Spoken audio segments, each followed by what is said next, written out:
সূরা লুকমানের মধ্যে আসছে, আয়াত নম্বর 6।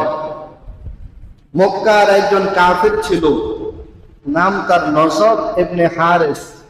নজর, এই নজর ইবনে হারিস মক্কার বাহির থেকে বিভিন্ন ধরনের বই, পুস্তিকা এগুলা নিয়ে আসতো। এসে মক্কার মানুষদেরকে দিয়ে বলতো, কোরআন শরীফ না পড়ে এই যে গল্প উপন্যাসের বইগুলা পড়ো, অনেক ফায়দা হবে। নজর ইবনে হারিস এই কাজ করতো।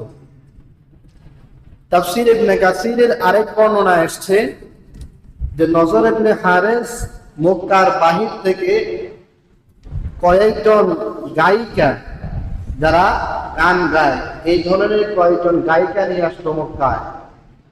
নজর ইবনে হারিস মানুষকে বলল যে মুহাম্মদুর রাসূলুল্লাহ সাল্লাল্লাহু আলাইহি ওয়াসাল্লাম তোমাদেরকে যে নামাজের কথা বলে, কোরআন পড়ার কথা বলে, হজের কথা বলে, এগুলো করতে অনেক কষ্ট, এই আমলগুলো করতে অনেক কষ্ট।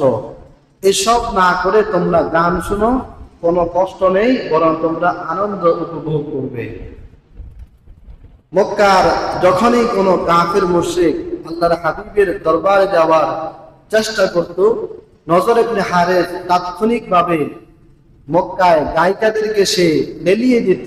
গায়িকারা গান করত, ফলে মানুষ গান শুনতো, কোরআন শুনতো না, আল্লাহর হাবিবের জবান থেকে তারা বিরত থাকত।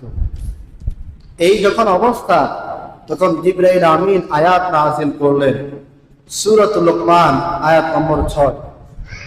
وَمِنَ النَّاسِ مَن يَشْتَرِي لَهْوَ الْحَدِيثِ لِيُضِلَّ عَن سَبِيلِ اللَّهِ بِغَيْرِ عِلْمٍ। মানুষের মধ্যে এমন কিছু মানুষ আছে যারা লাহওয়াল হাদিস, অনর্থক বেহুদা কথাবার্তা, গান বাদ্য শুনে। আল্লাহ রাব্বুল আলামিন আয়াতের শেষাংশে বলেন, এই ধরনের লাহওয়াল হাদিস, গান বাদ্য যারা শুনবে, উলাইকা লাহুম আযাবুম মুহিন, গান বাদ্য যারা শুনবে তাদের জন্য থাকবে ভয়াবহ লাঞ্ছনাকর শাস্তির সুব্যবস্থা থাকবে। গান বাদ্য শুনলে